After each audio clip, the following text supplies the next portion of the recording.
ओम नमो नमः। पठामः। भगवतमङ्गलम् नेत्रयं नमस्कृत्य श्रीः परिभाव्य च वैयाकरणसिद्धान्तः कौमुदीं विरच्यते।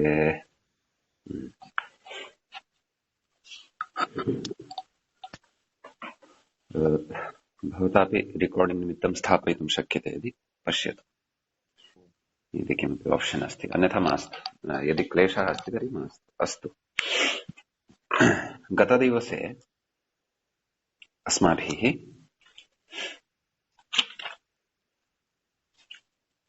ईषदकृता इति सूत्रं पठितम्। तत्र समासविषये काचित् अस्माभिः चिन्ता आरब्धा किल, नाम समासप्रयोजनं किम् इति चेत् समासप्रयोजनानि तु बहूनि भवितुमर्हन्ति। तत्पुरुषे स्वरप्रयोजनानि अपि भवन्ति, समासान्तप्रत्ययाः अपि भवन्ति। तत्तत् सर्वम् अस्माकम् अग्रिमेषु प्रकरणेषु स्पष्टीभविष्यति खलु। तत्पुरुषबलात् कदाचित् समासान्तप्रत्ययोऽपि भवति, कदाचित् पूर्वप्रकृतिस्वरः अपि भवति। समासान्ताः तु अस्माभिः बहुधा चर्चिताः एव सन्ति। अतः अग्रे कदाचित् अस्य विषयस्य स्पष्टता भविष्यति। सद्यः समस्यते इति एतावत् पर्याप्तम्। तत्रैव ईषद्गुणवचनेनेति वाच्यम् इति अपि वार्तिकं तत्र पठितं। तेन ईषद्रक्तम् इत्यादीनि रूपाणि अपि सिद्ध्यन्ति स्फुटीकृतम्। ततः नलोपो नयः इति सूत्रस्य पठनं कृतं। तत्र च नलोपः नयः इत्येव सूत्रयितुम् उचितम्। तत्र नयोषि इति यदि उच्यते तर्हि अकब्राह्मण इत्यत्रापि अकत्सहितस्य नयः स्थाने अशादेशे सति अब्राह्मणः इत्येव स्यात्, अकब्राह्मण इति तु न स्यात्। अतः नलोपो नयः इत्येव सूत्रं तत्र सङ्गतं भवति, तेन सर्वत्र मर्यादा भवति इति पठितम्। ततः प्रकृते कश्चन विचारः आरब्धः अस्ति। स विचारः कः इति चेत्, नाम नलोपो नयः इत्यनेन यस्य नयः नकारस्य लोपः क्रियते तस्य नयः अर्थः कः, तस्य अव्ययभूतस्य नयः अर्थः तत्र आरोपितत्वं भवति। सः नै भिन्नवाचकः न भवति। आरोपितत्वं च तत्र ब्राह्मणद्वारा ब्राह्मणे एव अन्वेति इति कृत्वा अब्राह्मण इत्यादिषु प्रयोगेषु ब्राह्मण इत्यस्य एव प्राधान्यं भवति। आरोपितः नाम ब्राह्मणत्वं कस्मिन् आरोपितं वर्तते, नाम ब्राह्मण भिन्नतां भजते यः कः क्षत्रियादि। अतः एतादृशः अर्थः आयाति। आरोपित ब्राह्मणत्ववान् इति बोधः भवति खलु। ततो गत्वा तत्र अर्थस्तु ब्राह्मण भिन्नः इत्येव अर्थः तत्र लभ्यते। परन्तु साक्षात् नै यः वर्तते सः नै भिन्नवाचकः न। यदि भिन्नवाचकः सः स्यात् तर्हि नयः अर्थप्राधान्यं स्यात्। यथा आहत्य ब्राह्मण भिन्न इत्यनेन अब्राह्मण इत्यनेन ब्राह्मण भिन्नः इति अर्थः अस्माभिः अब्राह्मणः इत्यस्य पदस्य ज्ञायते। परन्तु साक्षात् भिन्नवाचकत्वं नयः यदि स्वीक्रियेत तर्हि तस्य नयः एव अर्थप्राधान्यं स्यात्। तस्यैव तत्र अनुपसर्जनत्वं स्यात्, नाम प्राधान्यं स्यात्। प्राधान्याच्च पूर्वपदप्राधान्यं स्यात्। आरोपितत्वार्थस्वीकारे तु, नाम नयः आरोपितत्वं यदा स्वीकुर्मः तदा तु नयः प्राधान्यं नयः अर्थप्राधान्यं न तिष्ठति, परन्तु आरोपितत्वस्य ब्राह्मणे अन्वयद्वारा ब्राह्मण नाम उत्तरपदस्य ब्राह्मणरूपस्य अब्राह्मण इत्यादौ प्राधान्यं भवति, नाम नाम उत्तरप्राधान्यं लभ्यते इति। एवं खलु एतावान् विचारः कृतः। ततः परम् इदमपि अस्माभिः तत्र उक्तं, नाम अपूर्वपदप्राधान्यम् इति यदि उच्येत तर्हि भाष्ये तत्र उत्तरपदार्थप्रधानस्तत्पुरुषः इति यदुक्तं तद्वचनस्य विरोधः स्यात् खलु। तर्हि उत्तरपदप्राधान्यमेव किमर्थमपेक्षितम् इति चेत् तत्र इतोपि दृढीकुर्वन् कथयति, नाम अते, अतस्मै, अतस्मात् इत्यादौ सर्वनामकार्यं शीभावस्मायादिकं न स्यात्। एवं किल, यदि अत्र पूर्वपदस्यैव प्राधान्यं स्यात्, नाम नयः एव यदि अर्थप्राधान्यं स्यात्, ब्राह्मण इत्यस्य अर्थप्राधान्यं न स्यात्, अथवा अन्येषु अपि उदाहरणेषु कुत्वा अते, अतस्मै, अतस्मात् इत्यादौ, यथा अब्राह्मण इत्यत्र यदि नयः तत्र नयः अर्थप्राधान्यं नाम नयः अब्राह्मण इत्यादिषु स्थितस्य पूर्वपदस्य नयः अर्थप्राधान्यं यदि मन्येत तर्हि प्रकृते अते इत्यादावपि अथवा अतस्मै, अतस्मात् इत्यादावपि तत्र पूर्वपदस्य नाम नयरूपस्य पूर्वपदस्य अर्थप्राधान्यात् शीभावस्मायादिकं न भवेत्। कुतः? कारणम् अग्रे कथयति, तच्छब्दार्थस्य नयर्थं प्रति विशेषणत्वे अप्रधानत्वात् संज्ञोपसर्जनीभूतास्तुनसर्वादयः इत्युक्तेः।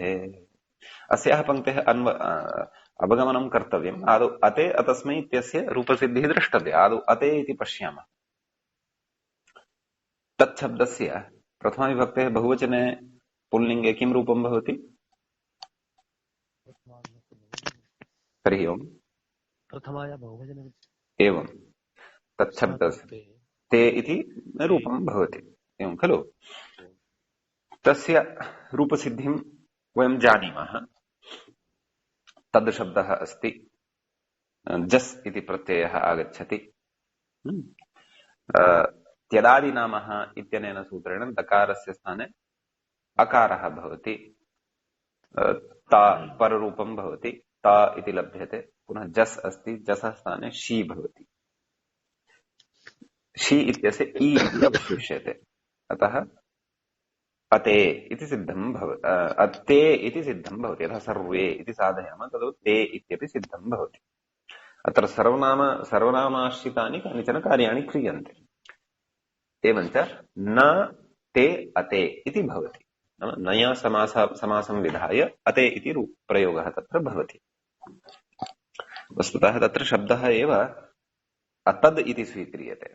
तत्र आदौ न तद् अनयोः समासः भवति, तदनन्तरम् अग्रे सर्वनामत्वात् अकारान्तादेशः नाम दकारस्य अ इति आदेशः पररूपं जसः स्थाने शी इति अते इति सिद्ध्यति। एवमेव अतस्मै इत्यपि सिद्ध्यति। तस्मै इत्यस्य रूपसिद्धिं जानीमः, अतस्मै इत्यस्यापि क्लेशः नास्ति।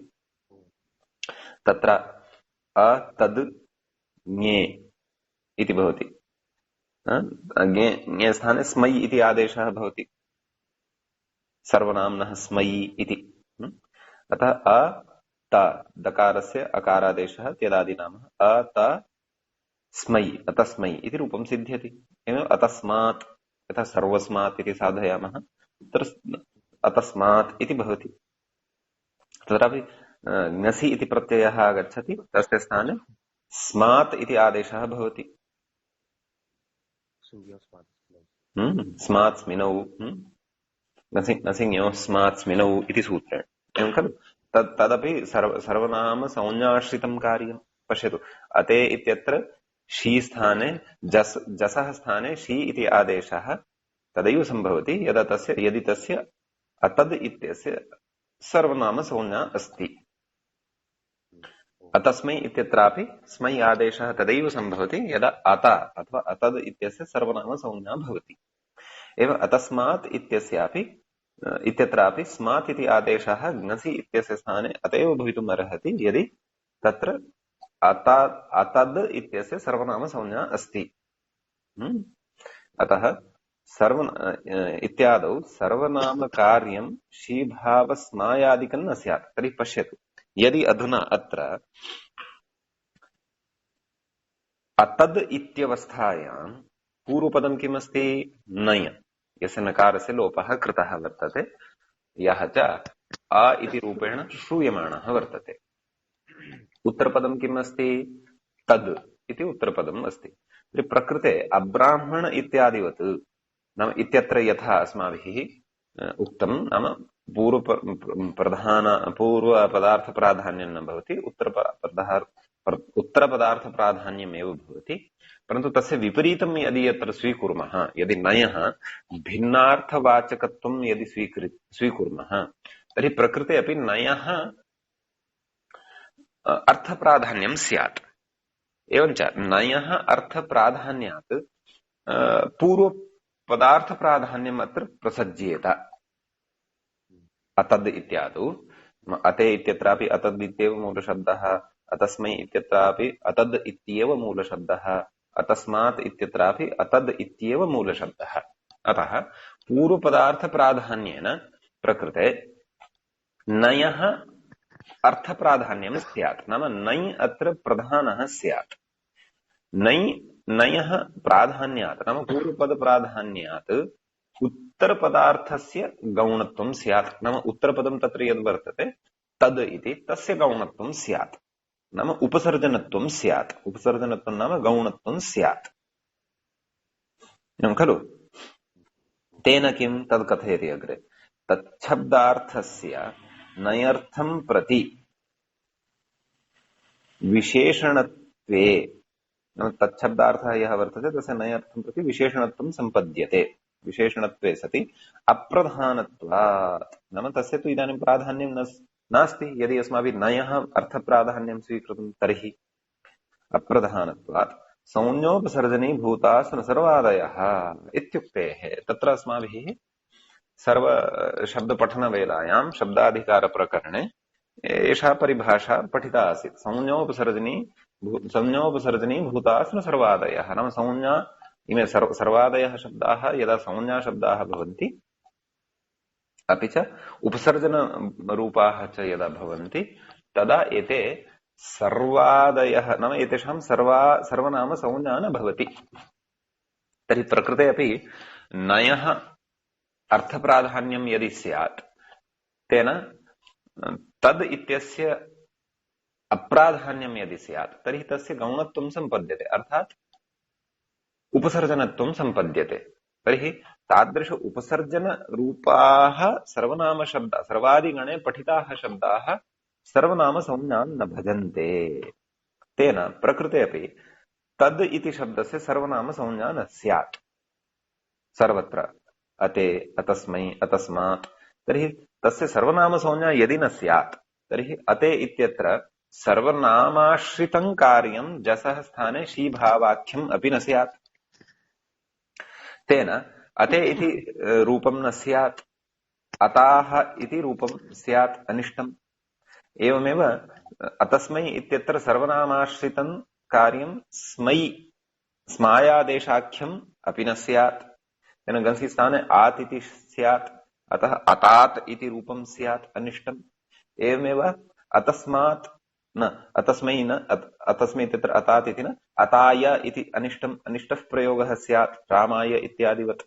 एवमेव अतस्मात् इति न स्यात्, अतात् इति अनिष्टः प्रयोगः स्यात्। कुतः? यतः सर्वनामसंज्ञाभावे स्मादादेशः न स्यात्। एवमेव अतस्मै इत्यत्र सर्वनामसंज्ञाश्रितं कार्यं स्मै इति आदेशः न स्यात्। अतः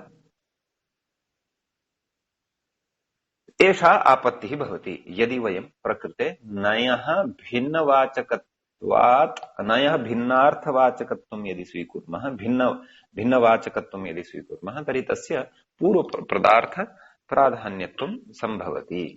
तेन तत्र तस्य नाम सर्वनामाश्रितं कार्यं न भवति इति अतस्मै इत्यादिषु एषा आपत्तिः अस्ति। अपि च अतएव तत्र नाम प्रायेण इत्युक्तम्। अत्र अस्माभिः तत्र शब्दाधिकारप्रकरणे एव तत्र संज्ञोपसर्जनीभूतास्तु सर्वादयः इत्यत्र उदाहरणद्वयं पठितमासीत्।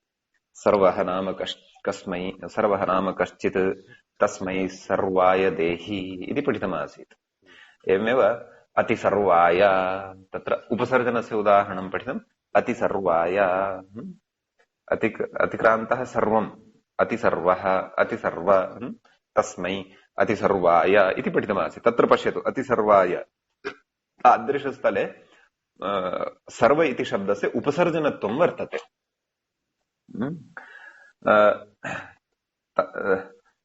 तादृशम् एव उपसर्जनत्वम् अत्रापि स्यात्। अते, तस्मै, अतस्मात्।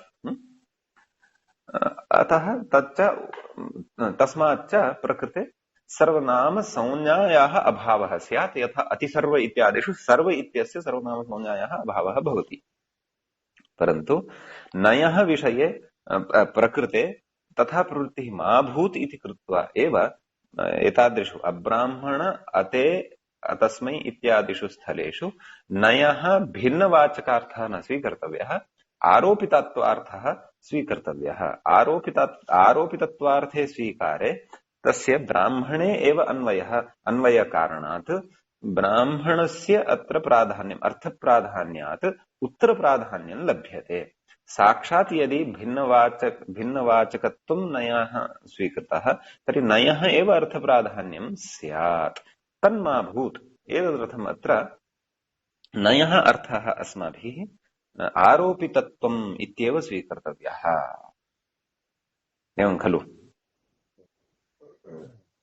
एतावान् विषयः स्पष्टः वा, अथवा कश्चन संशयः, काचित् भ्रान्तिः, कष्टाय जायमानम् अस्ति इति किमपि? हरि ओम्। स्पष्टमेव? अस्तु।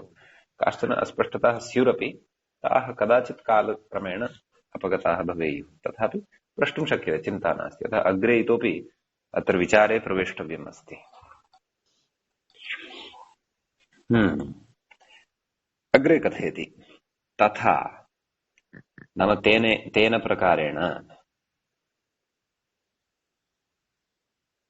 अस इत्यादौ प्रथमविभक्तेः एकवचनम् अस्ति। असः इत्यादौ तदोस्सस्सावनन्त्ययोः इति सर्वाद्यन्तर्गतत्यदादिकार्यं सत्त्वं च न स्यात् इति। एवं खलु?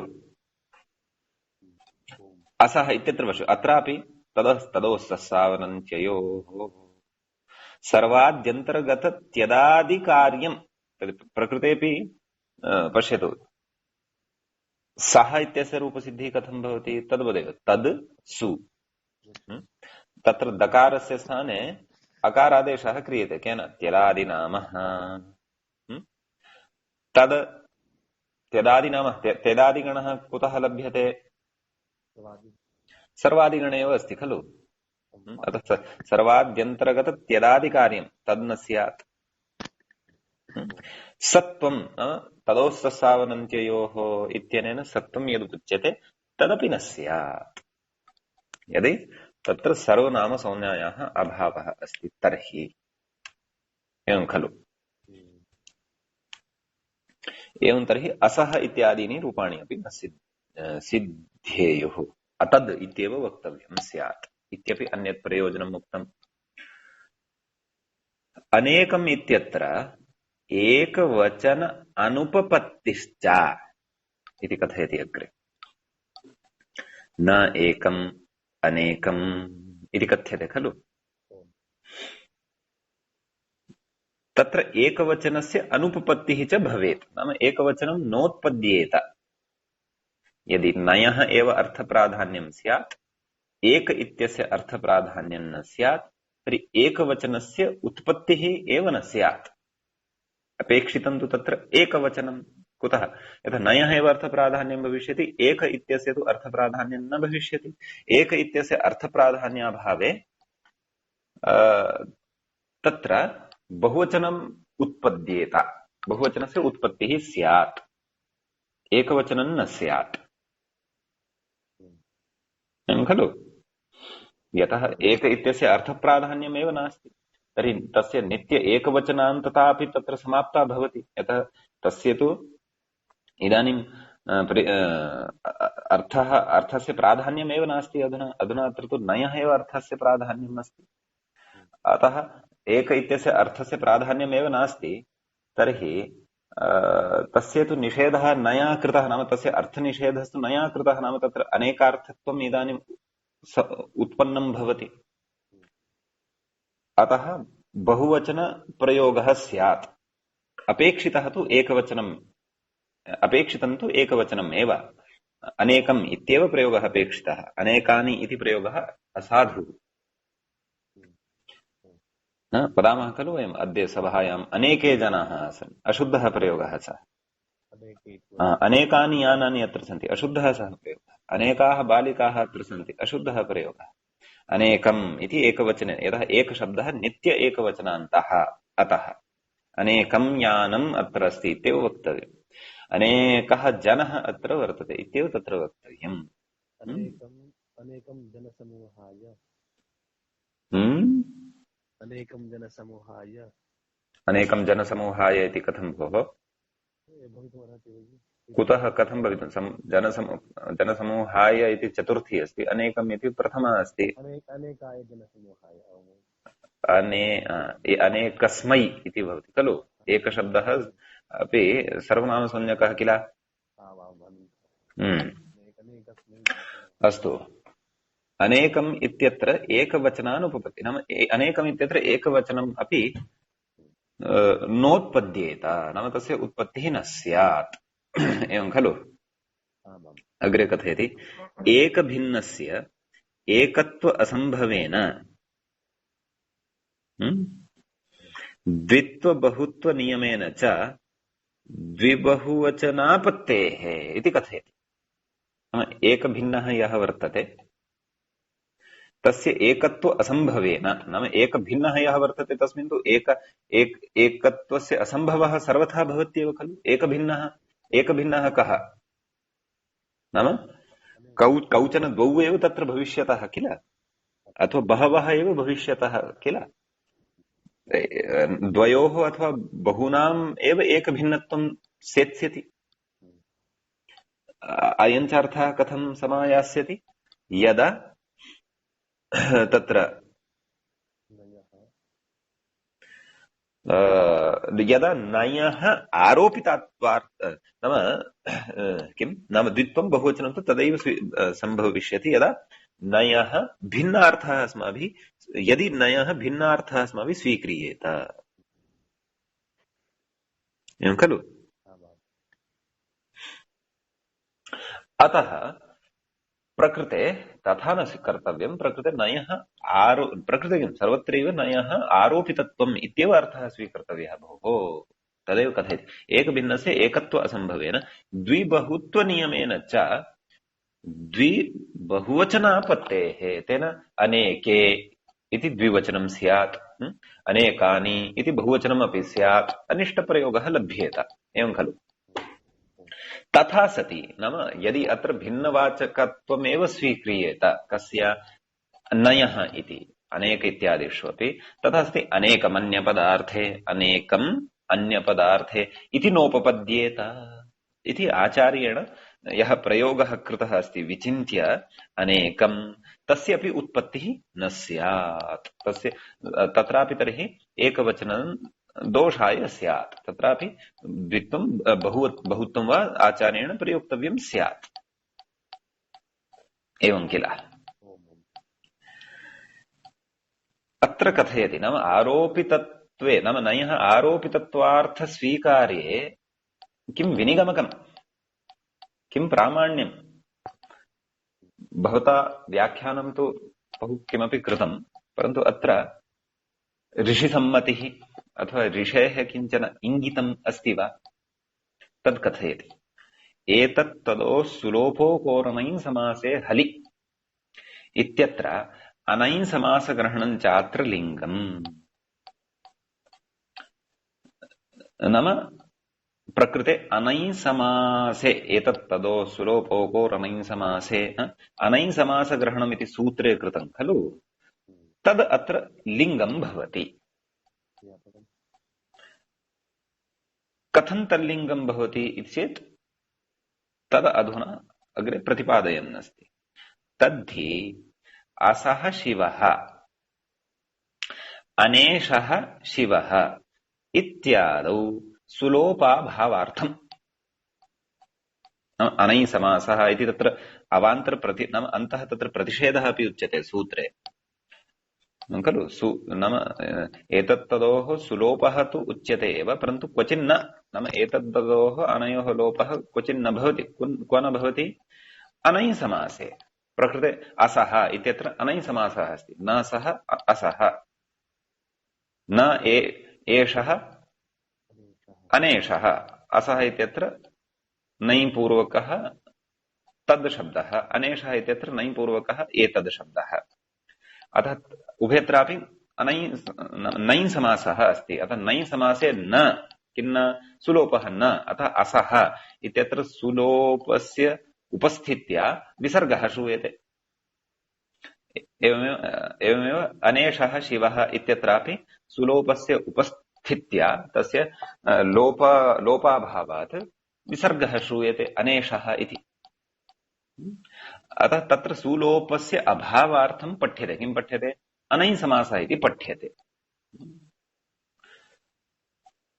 तद्भिन्न एतद्भिन्न इत्यर्थे तु नाम तद्भिन्न एतद्भिन्न इति यदि अर्थः स्वीक्रियेत कस्य नयः प्रकृते नाम आरोपितत्वार्थं विहाय तद्भिन्न एतद्भिन्न इति नयः भिन्नवाचकत्वं स्वीक्रियेत यदि तर्हि तु तच्छब्दाद्यर्थस्य नाम प्रकृते असः इत्यत्र तद् अस्ति अनेशः इत्यत्र तद् अस्ति तच्छब्दाद्यर्थस्य उपसर्जनतया तर्हि तद् शब्दः तत्र नाम असः इत्यत्र यः तद् शब्दः वर्तते अनेशः इत्यत्र च एतद् इति शब्दः वर्तते तर्हि उपसर्जनतया तर्हि तयोः उभयोः अपि उपसर्जनत्वं भविष्यति एव खलु। हरि ओम् श्रूयते किल। तर्हि उभयोः अनुपसर्जनत्वं भविष्यत्येव किल यथा अस्माभिः अते अतस्मै इत्यादिषु चिन्तितं। तर्हि उभयोः उपसर्जनतया नाम अप्राधान्येन तदाद्यत्व अनापत्तौ नाम तदाद्यत्व अनापत्तिः भविष्यति नाम तदाद्यत्व अनापत्तौ नाम अप्राप्तौ नाम तदाद्यत्वं यद् वर्तते तस्य अप्राप्तिः भविष्यति। नाम तत्र अतद् शिव अतद्सु शिवः इत्यत्र अपि च अनेतद्सु शिवः इत्यवस्थायां तद् एतद् अनयोः उभयोः अपि तत्र उपसर्जनत्वात् नाम गौणत्वात् त्यदादिनामः इत्यनेन अत्वस्य प्रवृत्तिरेव न भविष्यति नाम हलन्तत्वमेव उभयोः स्थास्यति एवं किल तस्य प्राप्तिरेव न भविष्यति। तेन किं हलन्तत्वे सति हल्ङ्यादिलोपस्य दुर्वारत्वात् नाम हल्ङ्यादिना हल्ङ्याभ्यो दीर्घात् श्रुतिस्पृक्तं हल् इत्यनेन तत्र सोः लोपः प्रवर्त्स्यति। अतद् सु शिवः किमुच्यते हल्ङ्यादिलोपस्य दुर्वारत्वात् नाम हल्ङ्यादिलोपः तत्र प्रवर्त्स्यति एव दुर्वार तद्वैयर्थ्यं स्पष्टमेव नाम तस्य वैयर्थ्यं भविष्यति कस्य अनैः समासे इति वचनस्य तस्य प्रयोजनं न भविष्यति इति। तर्हि वैयर्थ्यं तद् व्यर्थं सत् तद् ज्ञापयति किं ज्ञापयति यत् प्रकृते नञ यः अस्ति सः भिन्नवाचकः न स्वीकर्तव्यः, तस्य भिन्नार्थः न स्वीकर्तव्यः, अपि तु कः अर्थः स्वीकर्तव्यः? आरोपितत्वार्थः स्वीकर्तव्यः। एवं खलु इति अस्ति। नाम लिङ्गम् अत्र कथ्यते, नाम एषः सिद्धान्तः, नाम अत्र आरोपितत्वार्थम् एव स्वीकर्तव्यम् इति कृत्वा इत्यत्र अनञ् समासे इति विधानमपि प्रयोजनं भवति भोः इति। एवं खलु। तस्मात् उत्तरपदार्थप्राधान्यं भाष्योक्तम् अनुसृत्य आरोपितत्वमेव नयर्थः इति युक्तम्। विस्तरस्तु प्रौढमनोरमायां शब्दरत्ने मञ्जूषायां च ज्ञेयः। तत्र विस्तरेण उक्तं वर्तते, नाम एवञ्च प्रकृते आरोपितत्वार्थ एव ग्राह्यः इत्यर्थः। एवं खलु। परन्तु प्रकृते उपरि यदि नाम वैयर्थ्यं प्रतिपादितं, कस्य वैयर्थ्यं प्रतिपादितम्? अनञ् समासे इति ग्रहणस्य वैयर्थ्यं प्रतिपादितं खलु। तच्च कथं? नाम एतद्भिन्ने तद्भिन्न एतद्भिन्न इत्यर्थे तु तच्छब्दार्थस्य उपसर्जनतया, नाम तस्य अप्राधान्येन तदाद्यत्व अनापत्तौ। एवं खलु। नाम त्यदादित्वात् तस्य अत्वं यत् भवति तस्य अनापत्तिः भवति। नाम अनापत्तिः नाम अप्राप्तिः इत्यर्थः एव ग्राह्यः खलु। अत्र तस्य प्राप्तिर्न भवति। अत एव तत्र हल्ङ्यादिलोपः इति प्रवर्तते खलु इति कथयति अग्रे। किं? हल्ङ्यादिलोपस्य दुर्वारत्वात्, नाम हल्ङ्यादिलोपः तत्र प्रवर्तते एव खलु। हल्ङ्यादिलोपः तत्र प्रवर्तते एव, तेन नाम दुर्वारत्वात्, नाम वारयितुं न शक्यते, तेन तद्वैयर्थ्यं स्पष्टमेव स्यात्। कस्य वैयर्थ्यम्? अनञ् समासग्रहणम्। एतत् लोपः एतत्तदो सुलोपो कोऽनञ् समासे, अनञ् समासग्रहणं यद् कृतं वर्तते।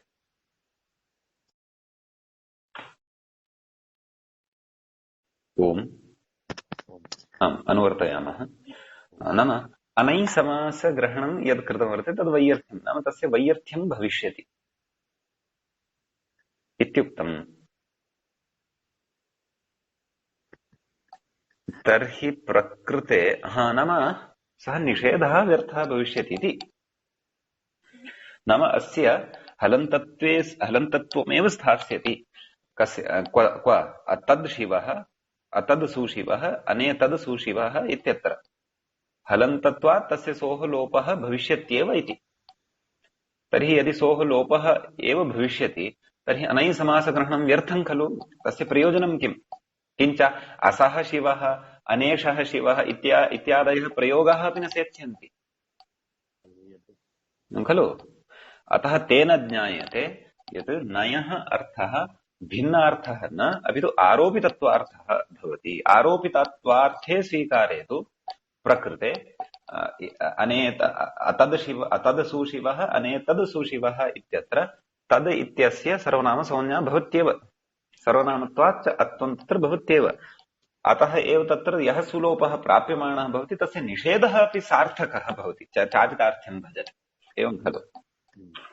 अतः एतावान् विचारः वर्तते। नाम तत्र अनञ् लोपे इति तत्र लिङ्गं भवति, अतः आरोपितत्वार्थ एव ग्राह्यः भूः इति तत्र प्रतिपाद्यते युक्त्या।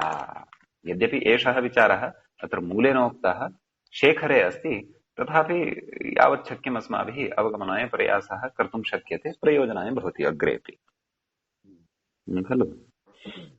तत्र नयर्थ एतादृशम् अभिप्रायमादाय एव एतद् लिङ्गादिकं सर्वं मनसि कृत्य एव तत्र नयर्थनिर्णये भूषणसारे प्रथमा एव कारिका उक्ता वर्तते।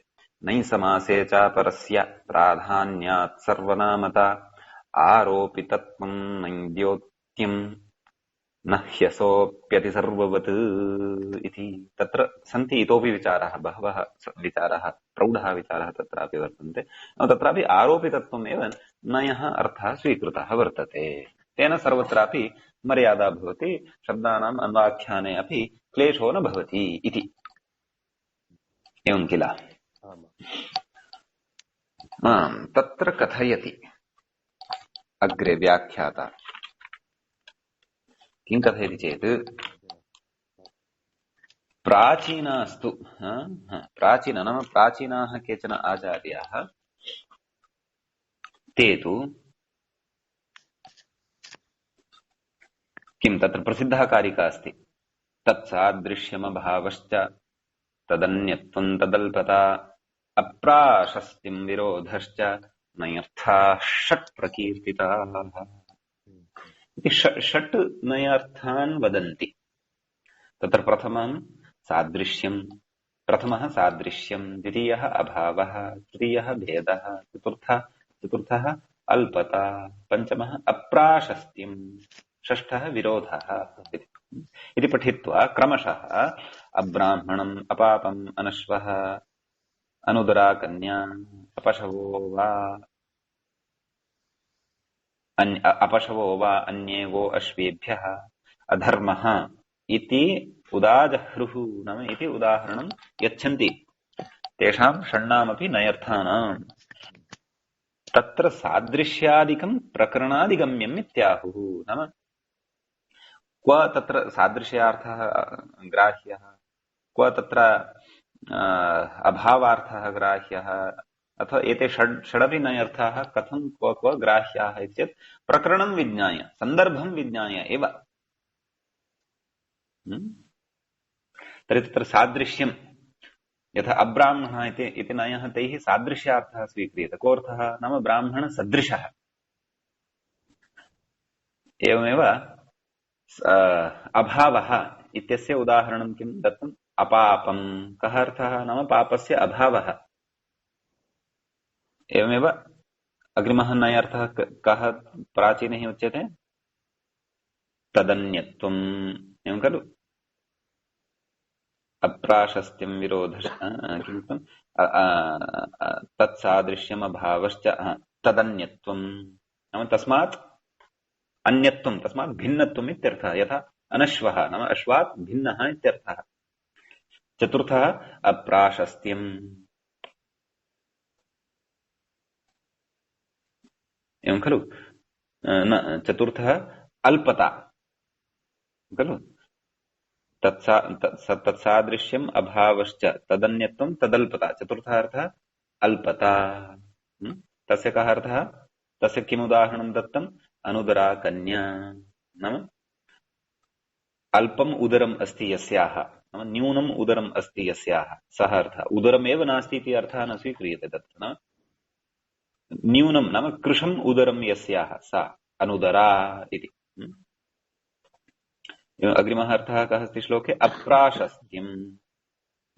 नाम तत्र उदाह्रियते अपशवः वा अन्ये गो अश्वेभ्यः।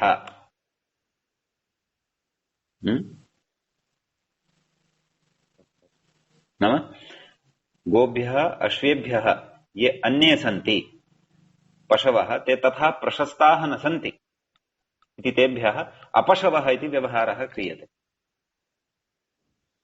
नाम तादृशाः पशवः ये उत्तमाः पशवः न सन्ति अथवा प्रसिद्धाः पशवः न सन्ति, नाम तेषां तथा प्रशस्तिः नास्ति, नाम तेषां तथा प्रशंसापूर्वकम् अथवा तेषां तथा क्वालिटी नास्ति इति वदामः खलु। तद् अप्राशस्त्यम् इत्युच्यते। नाम तेषां तथा प्रशस्तिः नास्ति। पशुकोटौ, पशुः नाम गौः, पशुः नाम अश्वः, एते तु अपशवः इति वदामः। नाम तेषाम् अप्राशस्त्यविवक्षा भवति। तत्र अप्राशस्त्यं नयः अर्थः उच्यते। एवमेव अन्तिमः विरोधश्च इति, तस्य अधर्मः इति उदाहरणं दत्तं वर्तते। नाम धर्मस्य विरोधत्वं यत्र भवति अथवा विरोधी यः भवति सः अधर्मः, यः विषयः अधर्मः इति उच्यते। नाम धर्मविरोधः तत्र भवति। अतः एते षट् नयर्थाः अपि प्राचीनैः उक्ताः वर्तन्ते। तैः च प्रकरणानुसारं नाम सन्दर्भानुसारं तस्य तत्र नयः एतेषु षट्सु कश्चन अर्थः गृहीतुं शक्यः इति प्राचीनाः प्रतिपादयन्ति, प्राचीनाः आचार्याः कथयन्ति। अस्माभिः व्याकरणे तु तावत् आरोपितत्वं नयः अर्थः स्वीक्रियते। तेन अते अब्राह्मणः असः शिवः इत्यादिषु सर्वत्रापि अपेक्षिता मर्यादा या भवति सा, अपि च अपेक्षिता या शास्त्रप्रक्रिया भवति तस्याः विना क्लेशं प्रक्रियायाः तस्याः निर्वाहो भवति इत्यर्थः। एवं किल? हरिः ओम्। तर्हि एतावता वयं क्व स्मः? एतावता वयं न ब्राह्मण सुब्लोपादिकं कृत्वा न ब्राह्मण इत्यत्रैव स्मः। इत्यवस्थायामेव अस्माभिः तत्र नयः कः अर्थः ग्राह्यः इति महान् विचारः कश्चन श्रुतः। इदानीम् अब्राह्मण इति प्रयोगस्तु इतोपि न सिद्धः वर्तते। तत्र नयः यः न, तस्मिन् यः न वर्णः व्यञ्जनरूपः तस्य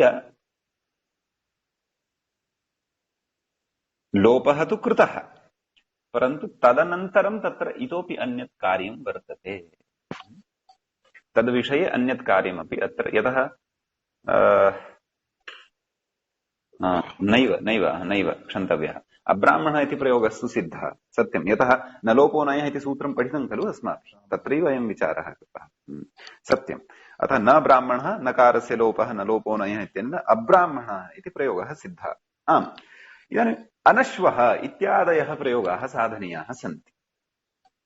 तत्र विचारः इदानीं न अश्वः आश्वः इति कुतः न स्यात्? न अश्वः इत्यवस्थायां तत्रापि यथा अब्राह्मणः इत्यत्र तत्र न इत्यस्य नकारस्य लोपः कृतः, अ इति अवशिष्टम्, अब्राह्मणः इति व्यवहारः अस्माभिः कृतः। तद्वद् न अश्वः अत्रापि न इत्यत्र नकारस्य लोपं कृत्वा अ अश्वः, ततः परं सवर्णदीर्घसन्धिं कृत्वा आश्वः इति कुतः न उच्यते? कुतः तत्र अनश्वः इति उच्यते?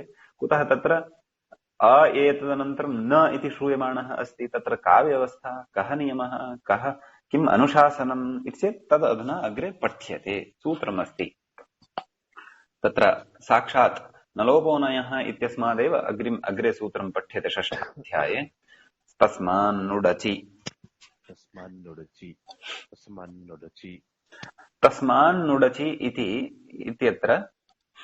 इत्यनेन व्यवस्था वक्ष्यते। तत्र पदच्छेदः तस्मात् इति पञ्चमी विभक्तेः एकवचनं भवति। नुट् इति प्रथमा विभक्तेः एकवचनं भवति। आचि इति सप्तमी विभक्तेः एकवचनं भवति। तत्र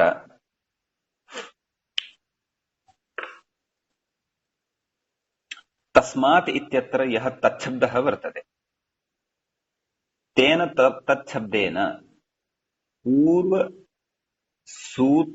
अवगतः, नाम पूर्वस्मिन् सूत्रे अवगतः यः लुप्तनकारः नै अस्ति, सः नै परामृश्यते। तच्छब्देन कः परामृश्यते? नाम तच्छब्देन अस्माभिः किं ग्राह्यम् इति चेत् पूर्वसूत्रे यः परामृष्टः नै, पूर्वसूत्रेण किमुक्तं? नलोपोर्नयः, नयः नकारस्य लोपः भवति। अतः तच्छब्देन सः नै अत्र ग्राह्यः इत्यर्थः। नाम पूर्वसूत्रे यः अवगतः कः लुप्तनकारः नै, नाम यस्य नकारस्य लोपः जातः भवति तादृशः एव नै अत्र ग्राह्यः। नकारसहितः न इति तु न अत्र ग्राह्यः। नाम लुप्तनकारः, नाम यस्य नकारस्य लोपः, यस्य नयः न लोपः जातः वर्तते, तादृशः नै एव अत्र परामृश्यते, नाम सूच्यते। केन? तस्मान्नुडचि इत्यत्र तस्मादित्यत्र विद्यमानेन तच्छब्देन इत्यर्थः। एवं खलु?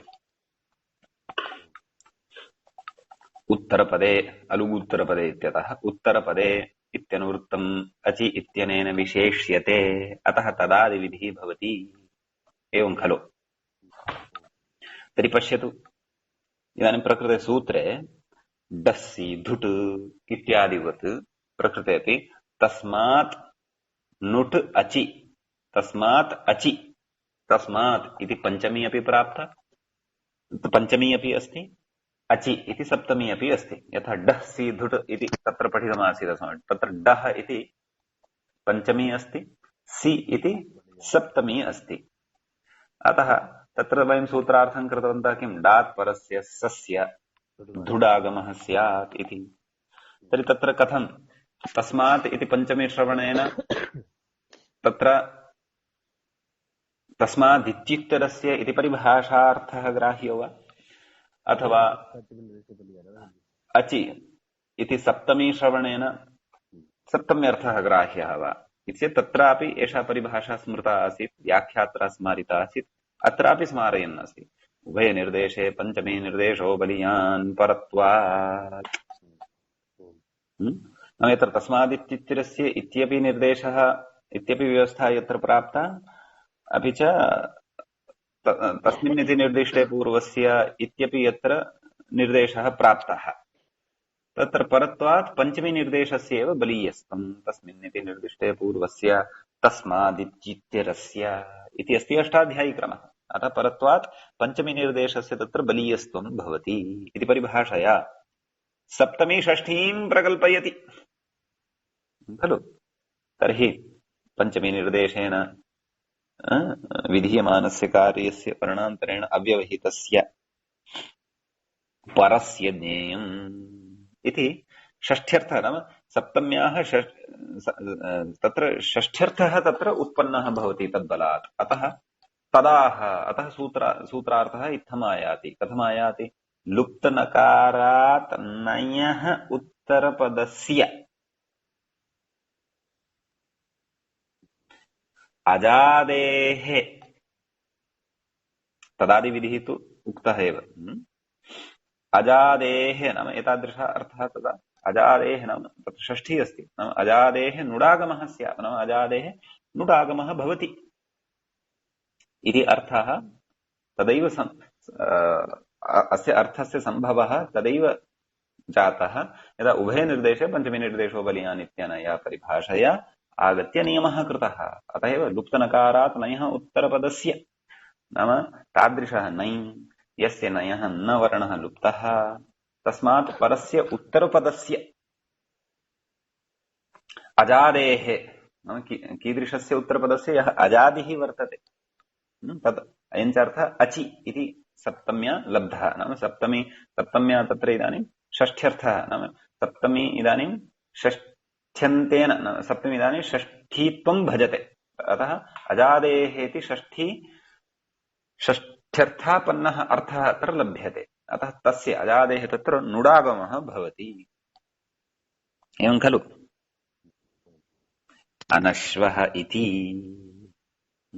न अश्वः, नै अश्वसु, न अश्वसु, न लोपो नयः, अकारस्य लोपः, अ अश्व इत्यवस्थायाम् अ इति यः वर्तते सः लुप्त नकारः वर्तते। नाम अत्र अ इति नञ् अस्ति, सः नञ् कीदृशः, लुप्त नकारः वर्तते। अतः एव तस्य अ इति अवशिष्टम्। अ इति नञ् एव, परन्तु कीदृशः नञ्, लुप्त नकारः नञ् वर्तते। लुप्तः नकारः यस्य नञः, सः लुप्त नकारः नञ्, सः कः अस्ति प्रकृते, सः अ इति अस्ति, ज्ञायते। तदेव समासे सति नयः नकारस्य लोपे तत्परिशिष्टात् अकारस्य नुट्,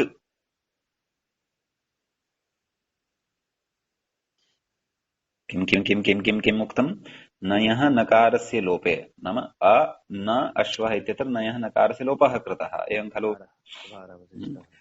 तत् परिशिष्टाकारस्य, नाम तस्य अवशिष्टः यः अकारः तस्य नुट् एव न स्यात् खलु। किं भोः मित्रमणे, किं वदति भवान्, एकक्षणम्।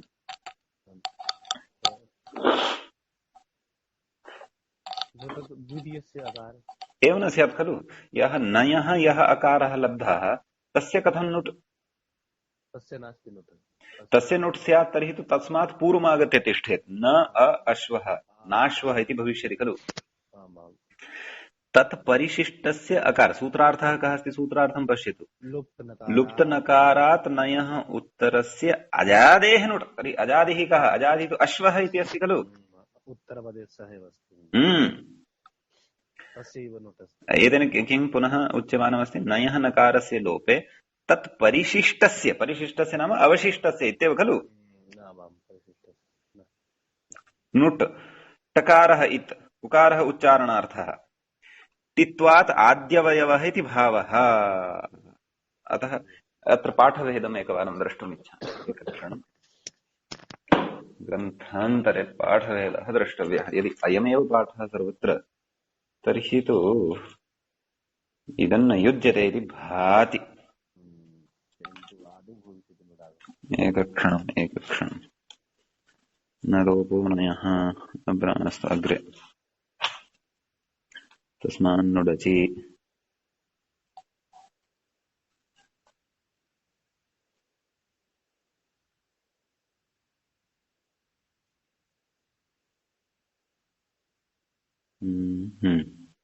लुप्तनकारादिति। समासे सति नयः नकारस्य लोपे तत्परिशिष्टाकारस्य नुट् इत्येव उच्यते भोः। नाम अन्यत्रापि पाठः एवमेव अस्ति। तत्परिशिष्टस्य अकारस्य नुट् नाम तत्परिशिष्टस्य। परिशिष्टात् क्रियते तर्हि अपि सम्यक्। नाम परिशिष्टः नाम अवशिष्टः इत्येव अर्थः वा, अथवा तस्मात् परस्, अथवा परिशिष्टः इत्यस्य परः इत्यर्थः भवति वा? एकक्षणं कोशः द्रष्टव्यः भोः। यथा अस्माभिः तु आन्तं पङ्क्तेः तस्मात् परिशिष्टः वा न? नाम तस्मात् परिशिष्टः नाम परिशिष्ट इत्यस्य परस्य परः इति अर्थः न भवति खलु। तथा परिशिष्टम् परिशेषविशिष्टम् अवशिष्टार्थबोधकग्रन्थः इति हेमचन्द्रः। सत्यं न? अवशिष्टम् इत्येव अर्थः अस्ति भो, न वा? कोशान्तरमितोपि पश्यामि। परिशिष्टम् इत्यस्य परः इत्यर्थः तु सूत्रां नास्ति। परिशिष्ट अवशेषः इत्येव अस्ति। तर्हि तत्र एवं सङ्गतिः कर्तुं शक्यते। तस्मात् अवशिष्टः यः अकारः इति सङ्गतिः कर्तव्या तत्र। भ्रान्तिः तु अस्ति अस्यां पङ्क्तौ। नाम नकारलोपे तत्परिशिष्टस्य नाम तस्मात् अवशिष्टः यः अकारः, परन्तु अकारः कस्मात् अवशिष्टः? अकारः नयः अवशिष्टः खलु, न लोपं विधाय अकारः अवशिष्टः खलु। तर्हि सः तस्मात् अवशिष्टः, तर्हि कस्मात्? नयः अवशिष्टः। तर्हि यः अवशिष्टः नकारः सः नयः एव गृहीतुं शक्यः, न तु अश्वः इत्यस्य। अश्वः इत्यस्य अकारः नावशिष्टः वर्तते, न परिशिष्टः वर्तते, न च अत्र परिशिष्ट इति शब्दस्य परः इति अर्थः स्वीकर्तुं शक्यते, न वा? इति भ्रान्तिः अस्ति अस्यां पङ्क्तौ। अतः अत्र इति चिन्तयामि, नकारस्य लोपे तस्मात् परस्य अकारस्य नुट् इति वक्तव्यम्, न वा? भवता किम् इयर्फोन् स्थाप्यते वा?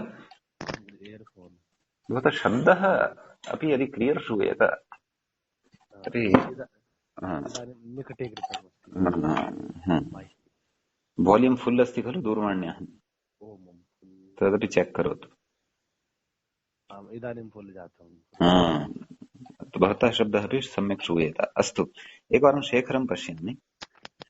शेखरे अनश्व इति आरोपितः अश्वः इति बोधः नयतु द्योतकः।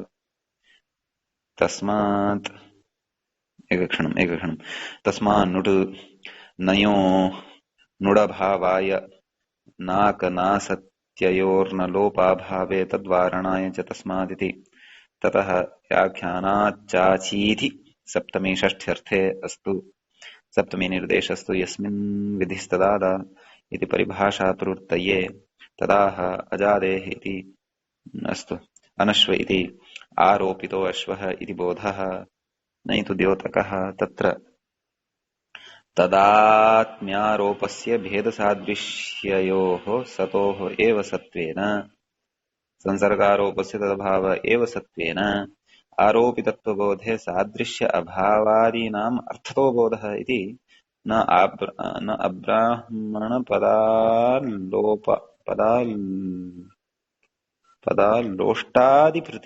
पदालोष्टादिप्रतीतिः इति अन्यत्र विस्तरः नास्ति नास्ति एषा पङ्क्तिः अत्र नास्ति इति तदेव एषा पङ्क्तिः परिष्करणीया भोः इति मम भाति तथापि विद्वत्सु अद्य स्थापयिष्यामः पश्यामः समासे सति नकारस्य नुटु दो किञ्चित् फुट्नोट् स्थापयन् अस्मि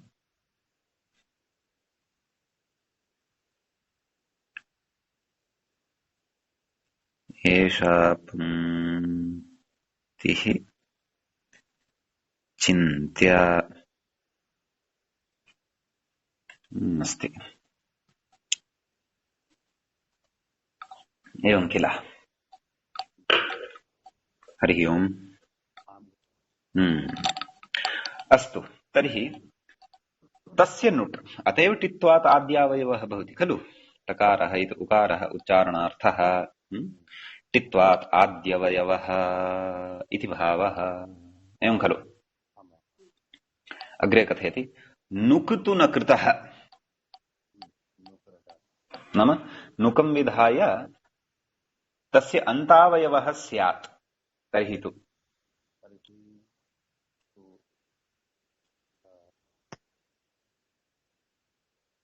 यदि किं तस्मान्नुडचि तस्मान्नुगचि इति तु नोक्तम् तथा चेत् किं भवेत् अग्रे अग्रे कथयति नमुट् प्रसङ्गात्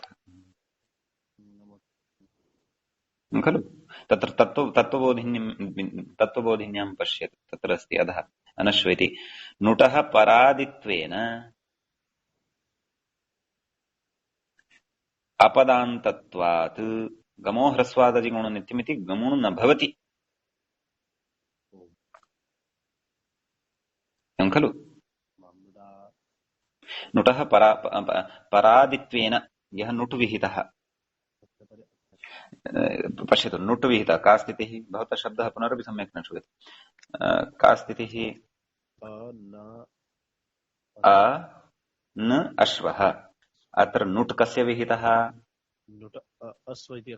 अश्व इति यः विद्यते तस्य विहितः तर्हि एषः आगमः कस्य अङ्गरूपः अश्व इत्यस्य नाम परपदं यद् वर्तते तस्य परादित्वं भजते एषः कः एषः नुट् एवञ्च नुटः परादित्वेन अपदान्तत्वात् नाम अस्य अपदान्तत्वम् अस्ति कस्य अस्य नुटः स्थितिः अस्ति न अश्वः एषः पदान्ते नास्ति परन्तु पदादौ अस्ति गमो ह्रस्वादचि गमोह्रस्वादचिगमनित्येति गमुट् न यथा सन् अच्युतः इत्यत्र तत्पदान्ते विद्यते तत्र ह्रस्वात् परः पदान्ते विद्यते नकारः तस्मात् अचिपरे तत्र गमुडागमः भवति स्म अतः मध्ये गमुट् न इति आगत्य तिष्ठति स्म अतः किं भवति स्म